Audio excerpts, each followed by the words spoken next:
Now moving up into the offenders, this is where we set up the particular offenders in the system. Uh, it is also color coded here because I don't have any alerts in the system at this particular moment. Everything is in green, so you can see that all these offenders are currently compliant or have been acknowledged, so that they have no current open alerts. In this case, John Smith is in kind of a white gray because he does not have a device assigned to him. The device is not assigned to him, so he's not getting charged. There's no charge for this particular person. You can see that I have a total of 6 devices assigned. I have 7 offenders in the system, but only 6 of them are being monitored at the time. If I look at the columns in this particular table, you get to see their name. The group are the groups that you have created prior, and you can set up, new group name. So you could go ahead and group your offenders by the type of monitoring you're doing. You can see which trackers are currently assigned to this person. If you want to go ahead and add a tracker to another device, you can go ahead and select the tracker that you want. You can see that they're assigned in here. You also have the ability to set up and assign any devices. So if I wanted to change the device that is assigned to this particular offender, any device that is currently not assigned, you could then assign to this particular person. And leave that where it is. You can see that this is the last check-in time. So this is the last time that this particular device sent a message back to the server. The number of active violations are the people that are currently in violation because either they are off network or whatever, and I'll show you how to set that up once we get more in depth on the offenders page.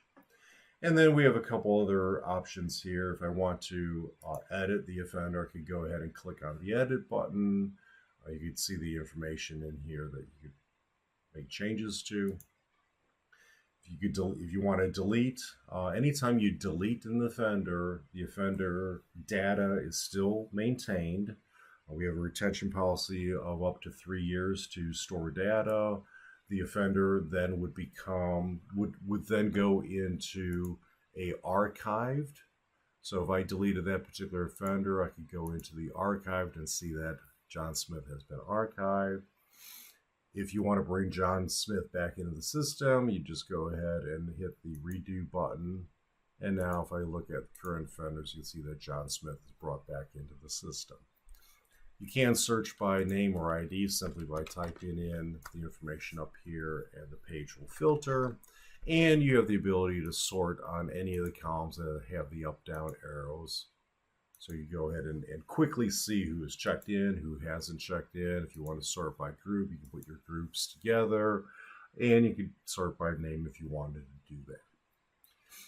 Now, when we go into the particular offender themselves, so let's go ahead and look at this offender. I'm going to click on the person on the right-hand side of the screen, and you'll see that this brings in more in-depth details of that particular person in the system. The top part, if I click on the right-hand arrow on this right-hand side, it will bring open way more information on that particular person. And I could go ahead and close that if I want. I could go ahead, let me pick a different offender. Let's go down to this one here. So you can see that this particular offender, I have the ability, so this is their cookie trail of their particular driving that they've done. If I want to, I could look at a 1-hour window. I could look at a 24-hour window of where they've been, with like 36 hours. And then I could change the start time of any one of those information points. You can see that the last known reading came in at 102. Last known position also came in at 102. If this was in the past, you would say the past date when the information came in, I could go ahead and click the go button, and it would take me back to that particular moment of time. I have the ability to create geofences. So I could create either an inclusion zone or an exclusion zone. So an inclusion zone are zones that the offender has to stay in to be compliant. If they leave the inclusion zone, then they will be in violation of that inclusion zone. And then exclusion zones are zones that they're not allowed to be in. And once they enter an exclusion zone, that is when a violation will occur. Latest photo. This is a feature that is used when you're doing a breathalyzer reading using your cell phone and the hardware breathalyzer device. You have to have the phone recording your information, your face as you're blowing into the breathalyzer. It will take a photo of that action once the breathalyzer has nearly completed and update the photo in the system. Other information in here, you can see that there's currently no current violations in the system. We can look at historical violations, and you can see that this particular person, no device movement has happened, and so on. These have been acknowledged, so they're no longer unacknowledged. If they were unacknowledged, they'd be in the current violations window. And then you can see that the data points right now, that these are all the data points coming in. They're currently on the system. The other information that we could track for this particular device is battery level, accessory battery level, and you can see the other information here. We could track speed to see how they were driving, whether there's movement or no movement. Zero, or this data point means there is movement. If there is no movement, then it would go to a different setting. You can see the temperature. This particular device does not track temperature.